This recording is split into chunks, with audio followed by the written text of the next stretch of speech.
Good morning class. आज की class start करते हैं।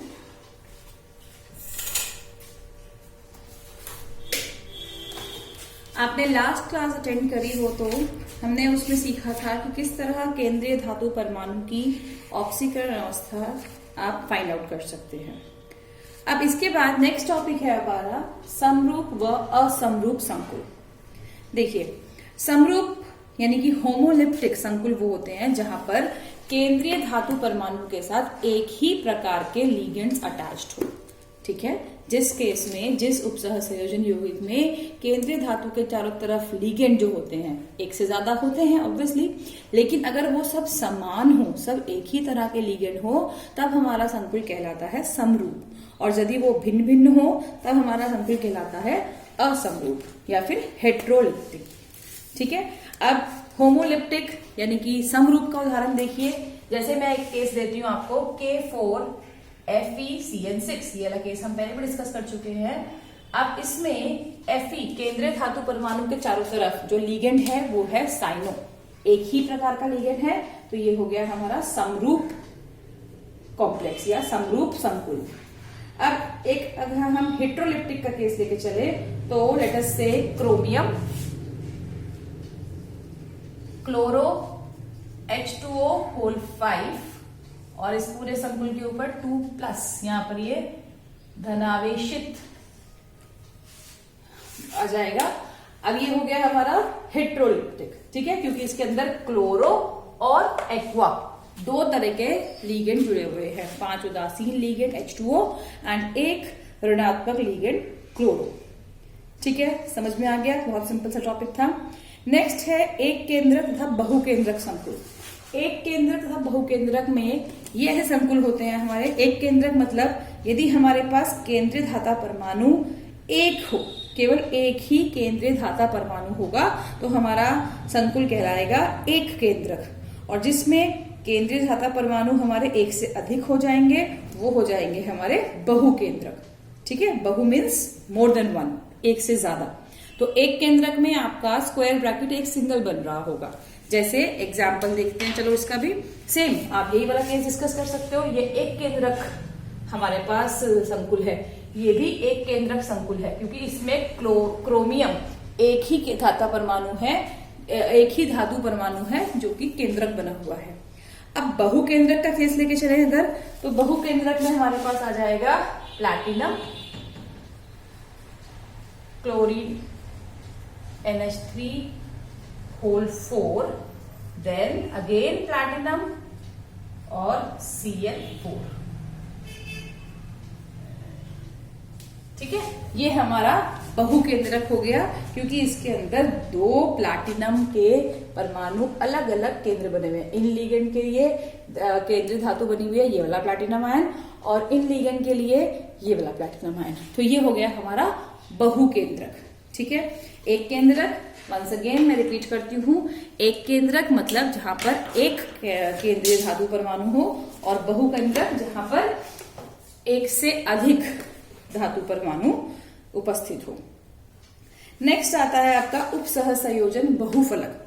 उपसह संयोजन बहुफलक का मतलब है कि जब केंद्रीय धाता परमाणु से जुड़े लिगेंड त्रिविमीय अवस्था के कारण इस आकृति या ज्यामिति निर्धारित होती है। ठीक है, ज्यामिति मतलब जैसे मान लो आपको टेट्राहेड्रल शेप तो तुमने पढ़ी होगी छोटी क्लासेस में, टेट्राहेड्रल। जब आप 3 डायमेंशन में बात करते हो, 3 डायमेंशन सबको मालूम है, 1D 2D 3D सुन रखी होंगी तुमने, आजकल मूवीज देखे जाते हो सब लोग, 7D है ना। तो 3 डायमेंशनल जब हम कह रहे हैं, 3 डायमेंशनल का मतलब हो गया X Y Z 3 स्पेस में। अब यदि हमारा केंद्रीय धातु परमाणु और उसके साथ के जो लिगेंड हैं उन सबको हम स्ट्रक्चर वाइज 3 डायमेंशनल में उनकी शेप, उनकी एक ज्यामिति निर्धारित करना शुरू करते हैं, तो हमारे पास जो शेप बन के आती है, जो आकृति बनकर आती है वो कहलाती है उपसह संयोजन बहुफलक, या इसको बहुभुज भी बोलते हैं। ये डिपेंड करता है कि हमारे पास कितने लिगेंडों की संख्या है और जो हमारा केंद्रीय धातु परमाणु है वो किस ऑक्सीकरण अवस्था में प्रेजेंट होगा। इतनी डिटेल्स में आपको नहीं जाना, बस अभी के लिए आप सिर्फ ये समझ सकते हैं कि आपके पास विभिन्न प्रकार के बहुफलक होते हैं, जैसे कि चतुष्फलकीय, वर्गाकार, अष्टफलकीय एटसेट्रा। ओके, सो बहुफलक मतलब उसकी 3 डायमेंशनल स्पेस में क्या शेप होने वाली है। इसके बाद चिल्ड्रन आपका पेज नंबर 494 पर चेक पॉइंट 16.1 है, आप इसको रीड करेंगे सब लोग। जहां तक हमने इस टॉपिक तक कवर किया है, यहां तक आपका चेक पॉइंट 16.1, मैं रिपीट कर रही हूं, पेज नंबर 494, ठीक है। इसको चेक पॉइंट 16.1 पेज 494 आपस में सब लोग शेयर कर लेंगे इसको। अगर किसी के पास बुक नहीं है तो इसको सब लोग प्रिपेयर करके रखेंगे। इसको मैं आपसे वर्बल डिस्कशन करूंगी इन क्वेश्चन आंसर्स का, ठीक है। अब नेक्स्ट आ जाते हैं हम उप सह संयोजन यौगिकों के नामकरण पर। नामकरण मतलब जैसे मैंने ये लिखा है K4FeCN6, हम ऐसे नहीं इसको बोलते K4FeCN6, हम बोलते हैं पोटेशियम फेरोसाइनाइड, है ना। तो किसी भी उप सह संयोजन यौगिक का हमें नाम लिखना है, उस नाम लिखने की पद्धति एक IUPAC पद्धति हमारे पास है। इस पद्धति के विभिन्न रूल्स होते हैं, ठीक है। रूल्स में आपसे डिस्कस कर रही हूं। इसके रूल्स में जब आप नामकरण करोगे तो हमें लिगेंडों के नाम लिखने के लिए एक टेबल बुक में गिवन है आपके पास। वेट, मैं पेज नंबर बताती हूँ तुम्हें। बुक में आपके पास पेज नंबर 495 पर देखेंगे तो विभिन्न प्रकार के लिगेंड और उनके नाम लिखे हुए हैं। लिगेंड ऋणात्मक, धनात्मक, उदासीन 3 प्रकार के हैं, ये हम डिस्कस ऑलरेडी कर चुके हैं अपनी प्रीवियस क्लास में। तो इन तीनों प्रकार के लिगेंडों के नाम आपको लर्न करने हैं। कुछ कॉमन बातें मैंने आपको बताई थी कि जो भी हमारे ऋणात्मक लिगेंड होते हैं उन सब में ओ साउंड लास्ट में आएगी। जैसे आप देखो H नेगेटिव के साथ में हाइड्रिडो, ऑक्सीजन के साथ में ऑक्साइडो, है ना। तो जहां जहां पर भी आपके ऋणात्मक लिगेंड होंगे ये आपको लर्न करके ही, मतलब इसमें कुछ समझने वाली चीजें नहीं है, ये तो आपका लर्निंग वर्क है। लिगेंड के नाम उनके सूत्र के हिसाब से उसमें क्या साउंड लास्ट में आएगा, थोड़ा सा एक हिंट मिल जाता है, दैट्स ऑल, ठीक है। तो ये वाला जो पेज नंबर 495 वाला आपके पास पेज नंबर गिवन है बुक में, ये आप एज इट इज इसको लर्न करेंगे। अगेन जिन बच्चों के पास बुक नहीं है वो लोग शेयर कर लें आपस में इस पेज को, फाइन। सो पेज नंबर 495 ये भी आपका लर्निंग वर्क प्रिपेयर होना चाहिए नेक्स्ट क्लास तक, क्लियर। अब नेक्स्ट हम इनके रूल्स डिस्कस करते हैं। देखो, जब भी हमें लिगेंडों के उप सह संयोजन यौगिक के नाम लिखने हैं उसके रूल्स होते हैं। सबसे पहले हम चेक करेंगे कि हमारा जो भी उप सह संयोजन यौगिक दे रखा है उसके नामकरण करते समय, जैसे ये वाला केस था, इसमें K4FeCN6 2 पार्ट है ना। ये तो आपके पास सिंगल आयन दे रखा है, इसमें भी 2 पार्ट है।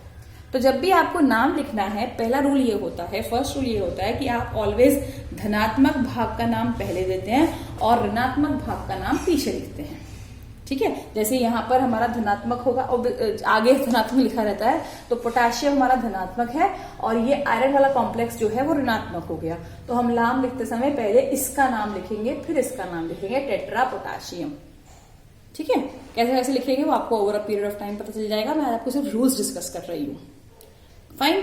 सो हमारे पास ये हो गया टेट्रा पोटेशियम, पहले हमने धनात्मक नाम दिया और फिर ऋणात्मक नाम दिया। तो फर्स्ट रूल ये है कि हमेशा जब भी आप उप सह संयोजन यौगिक का नाम लिख रहे हैं उसका नामकरण करते समय पहले धनात्मक आयन और फिर ऋणात्मक आयन का नाम लिखना है आपको। अब इसमें ये मत कंफ्यूज होना कि धनात्मक हमेशा हमारा धातु सिंगल वाला होगा और ऋणात्मक हमारा कॉम्प्लेक्स होगा। अभी आप केसेस आगे देखोगे जहां पर हमारा कॉम्प्लेक्स धनात्मक हो सकता है और जो उसके उप सह संयोजन यौगिक के बाहर का जो परिसर है, हमारा आयनिक परिसर जो है, वो ऋणात्मक भाग हो सकता है, ठीक है। तो आपको पहले धनात्मक भाग का नाम डिसाइड करना है, फिर ऋणात्मक का। सेकेंड होता है जब आप स्क्वायर ब्रैकेट जो हमारा उप सह संयोजन परिसर होता है, जब इसका नाम लिख रहे हैं तो इसका नाम लिखते समय आपको उसके ऑक्सीकरण अवस्था, केंद्रीय धातु की ऑक्सीकरण अवस्था ज्ञात करनी होती है। ये कैसे ज्ञात करते हैं ये भी हम पीछे सीख चुके हैं। आपको एक बार मैं रिकैप बोल दूं कि जो भी उप सह संयोजन यौगिक हमने देखा, उप सह संयोजन यौगिक जिस उसमें मतलब स्क्वायर ब्रैकेट में उप संयोजन परिसर में केंद्रीय धातु को छोड़कर बाकी जितने भी हमारे आयन्स हैं उन सबको उनके आवेश के हिसाब से रिमूव करते जाएंगे। तो एक्स के अकॉर्डिंग आप कैलकुलेट करोगे, जो भी रिमेनिंग रह जाएगा संख्या प्लस में या माइनस में, वही हमारी केंद्रीय धातु पर धातु की ऑक्सीकरण अवस्था हो जाती है। तो सेकंड स्टेप होता है हमारा केंद्रीय धातु की ऑक्सीकरण अवस्था पता करना। अब इस ऑक्सीकरण अवस्था को हमने पता कर लिया, जब इसको हमें लिखना होगा तो लिखने के 2 तरीके हैं। एक तो है स्टॉक विधि वेट, जैसे हम ये वाला केस ले रहे हैं K4 FeCN6, मुझे इसके अंदर इसकी ऑक्सीकरण अवस्था पता करनी है, ठीक है। तो पोटेशियम की क्या हुई +1, इसका 4, आयरन की मुझे पता करनी है X, और साइनो की हो गई -1 और ओवरऑल 0। तो 4 + x - 6 = 0, x की वैल्यू आ जाएगी आपके पास +2। ये हमारे पास ऑक्सीकरण अवस्था पता चल गई। अब वेट, नीचे का देख नहीं रहा आप लोगों को, जस्ट अ मिनट, ऐसे, ठीक है।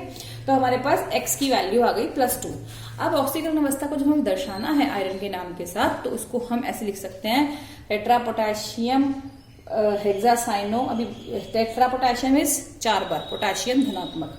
इसका नाम लिखते समय लीगेंड आपको मैंने जो टेबल बताया वहां से आप लर्न करोगे, हेक्सा 6 है इसलिए हेक्सासाइनो, ठीक है।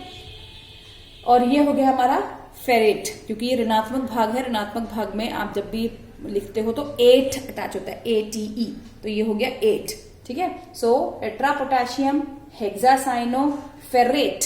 यहां तक लिखने के बाद अब इसकी ऑक्सीकरण अवस्था को आप लास्ट में जब शो करोगे फेरेट के बाद, तो 2 तरीके हैं, या तो आप उसको ऐसे रोमन में लिख दो इस तरह से, ये हो जाएगी हमारी स्टॉक विधि, रोमन गिनती आती है ना सबको, और या फिर आप उसको हिंदू अरेबिक न्यूमेरिकल्स जैसे कि इस तरह लिख दो +2, तो ये वाली हो जाएगी हमारी एवेंस बेसेट विधि, ठीक है। तो आपको दोनों ही विधियां ओके हैं, आप स्टॉक विधि से लिखना चाहो, स्टॉक विधि ज्यादा पॉपुलर है, आपको ज्यादा उदाहरण स्टॉक विधि के ही मिलेंगे, स्टॉक विधि और इवेंस बेसेट विधि, ये केंद्रीय धातु परमाणु की ऑक्सीकरण संख्या दर्शाने की विधि होती है। समझ में आ गया? अब ये सिंपल सा नेम का तरीका था हमारा, सबसे सिंपल केस मैंने आपको डिस्कस किया। नाउ इसके स्पेसिफिक केसेस हैं, जैसे कि मान लो आपके पास उपसहसंयोजन यौगिक ऐसा है जिसमें हमारे पास कोई से 2 संकुल हैं, मतलब आगे वाला भी संकुल हो गया और पीछे वाला भी संकुल हो गया। इस केस में हम नाम कैसे करते हैं? अगेन आपको पहले धनात्मक भाग का नाम लिखना है, फिर ऋणात्मक भाग का नाम लिखना है, ठीक है। टेक्स्ट बुक सामने रखो आप लोग, उसमें से आप उदाहरण देखते जाओगे। पेज नंबर 496 पे मैं रेफर कर रही हूँ अभी। जैसे हमारे पास केस दे रखा है क्रोमियम, मैं बोर्ड पे भी समझा देती हूँ।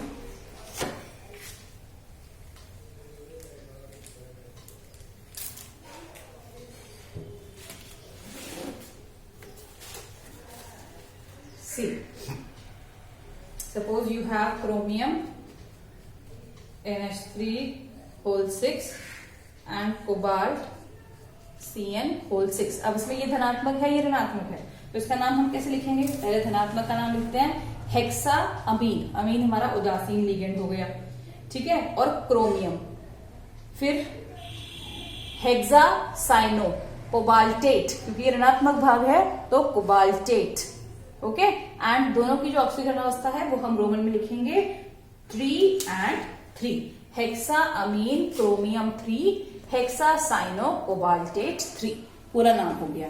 ये आपके उस तरह वाले एग्जांपल्स हैं जहां पर हमारे पास जो ऋणात्मक भाग और धनात्मक भाग दोनों ही यौगिक एक संकुल के वे में है, ठीक है।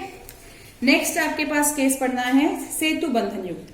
सेतु आबंध वाले जो इनसे होते हैं उसमें हमारा लीगेंड 2 धातुओं के बीच में एक ब्रिज का काम करता है, ठीक है। तो यदि ऐसे लीगेंड उपस्थित होंगे तो वहां पर हम क्या करते हैं? म्यू वर्ड अटैच करते हैं। इसका भी केस देखो आप, एग्जाम्पल।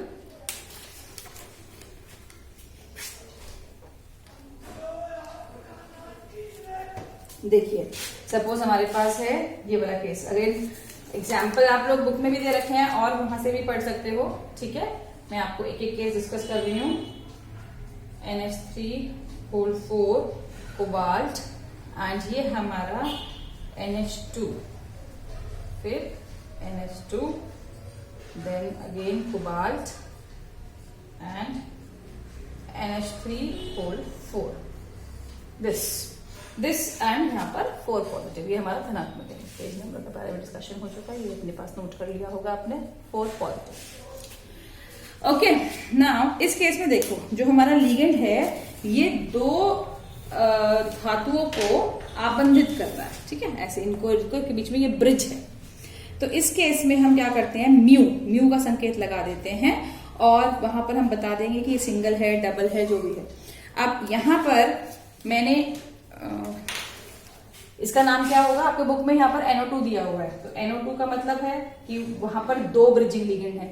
मैंने दोनों ही केस आपको अमीडो वाले लिए हैं, तो मैं डाई ले लूंगी। ठीक है, तो नाम क्या लिखेंगे हम, टेट्रा अमीन कोबाल्ट 3। ठीक है, सुन रहे हैं आप लोग, tetra amine cobalt 3, then die अमीडो, 2 लगे हुए हैं इसलिए डाई अमीडो, और क्योंकि ये ब्रिज है तो मैं यहां पर ऐसे न्यू अटैच कर दूंगी। ठीक है, एंड टेट्रा अमीन कोबाल्ट, और क्योंकि ये आयन है इसलिए हम इसके साथ आयन लिख देंगे।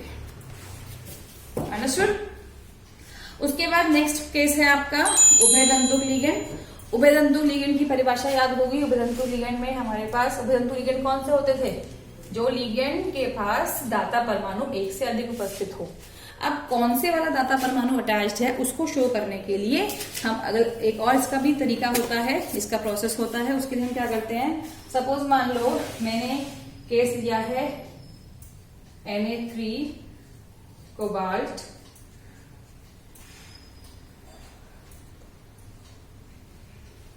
NO2 होल 6, सपोज मैंने ये लिया हुआ है। ठीक है, अब इसके अंदर दाता परमाणु ऑक्सीजन है, ये NO2 नाइट्रो में याद होगा, इसमें नाइट्रेटो में ऑक्सीजन भी होता है दाता परमाणु और नाइट्रोजन भी होता है। अब अगर मैं स्पेसिफाई करूं स्ट्रक्चर वाइज कि इसके अंदर दाता परमाणु ऑक्सीजन है, तो हम नाम कैसे लिखेंगे, सोडियम हेक्सा नाइट्रेटो O कोबाल्टी, बीच में हम O शो कर देंगे। ठीक है, जैसे I will show you, sodium hexa 6 times है, हेक्सा नाइट्रेटो एंड O, फिर आगे का वही कोबाल्टेट, वो तो आप लिख लोगे, अब आपको समझ में आ गया है। ठीक है, तो O से क्या पता चल रहा है कि यहाँ पर इस उभयतंतुक लिगेंड में दाता परमाणु ऑक्सीजन एक्ट कर रहा है। यदि दाता परमाणु नाइट्रोजन एक्ट कर रहा होता तो हम यहाँ पर N अटैच कर देते। ठीक है, तो ये हो गए हमारे पास कुछ विभिन्न केसेस। बेसिक रूल तो वही है, आपको जो शुरू में बताया था मैंने, लेकिन डिफरेंट केसेस जो आ जाते हैं वो मैंने आपको डिस्कस किए। इसके अलावा जब भी आप IUPAC नाम लिख रहे होते हैं किसी भी उपसंयोजन यौगिक का, तो आप उनकी शेप के हिसाब से, ज्यामिति के हिसाब से, ज्योमेट्री के हिसाब से उनको डिस्कस करते समय सिस और ट्रांस। ठीक है, जैसे अगर हम ज्यामिति, हमें ये भी स्पेसिफाई होगी, इसके लिए इतने डिटेल्स नहीं, बस आपको रूल डिस्कस कर रही हूँ, इसलिए ये पॉइंट आपको बताना है मुझे कि ये आप जब उनकी ज्यामिति को निर्धारित करते हुए नाम लिखते हैं तो हम सिस और ट्रांस वर्ड अटैच कर सकते हैं। सिस और ट्रांस क्या होते हैं ये आपको अभी आगे हम जब इनकी समावयवता पढ़ेंगे तब भी क्लियर हो जाएगा, वरना थोड़ा बहुत पता भी होगा पिछले चैप्टर्स के हिसाब से। तो ज्योमेट्रिकल आइसोमेरिज्म दिखाने के लिए जब नाम लिखा जाता है तो हम सिस और ट्रांस वर्ड अटैच करते हैं, या फिर फैट और मर।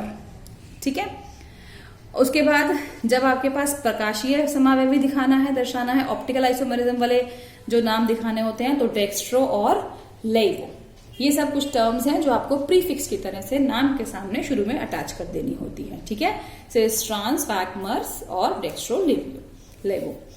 अब इन सब का इतना ज्यादा महत्व नहीं था, जो मैंने आपको शुरू के 3 पॉइंट्स बताए थे, प्लीज याद रखना। सबसे पहले आपको केंद्रीय धाता परमाणु की ऑक्सीजन अवस्था निकालना आना चाहिए, लिगेंडों के नाम पता होने चाहिए। ये 2 जो मेन एस्पेक्ट्स हैं IUPAC नेमिंग के समय पे, ये सबसे बेसिक रूल है। अगर आपको ये आता है तो आप बाकी का तो अपने आप से सीख जाओगे over a period of time. ठीक है, तो अब आप ये एक बार प्रैक्टिस करेंगे घर में सारे रूल्स की अपनी टेक्स्ट बुक में से। एंड चिल्ड्रन, इसमें क्वेश्चन दोनों तरह से आ सकता है, आपको नाम लिख के सूत्र बनाने को भी, या फिर सूत्र देकर नाम लिखने को भी, दोनों तरह से आपकी प्रिपरेशन होनी चाहिए। वाइस वर्सा क्वेश्चन किसी तरह से भी पूछ सकते हैं। जब आप ये सारे रूल्स को थरो कर लेंगे, उसके बाद हम चेक पॉइंट 16.2 डिस्कस करेंगे, इसको भी आप लोग प्रिपेयर करके रखेंगे सब लोग। ठीक है, चेक पॉइंट 16.2 ये आपकी नामकरण पे बेस्ड एक्सरसाइज है, ये आप सब लोग प्रिपेयर करके रखेंगे। ओके, तो आज की क्लास हम यहीं एंड अप करेंगे। आपको जहां तक मैंने बता दिया रीड कर लीजिएगा, कुछ भी क्वेरीज होंगी तो आप क्लास में डिस्कस कर सकते हैं। Okay, thank you.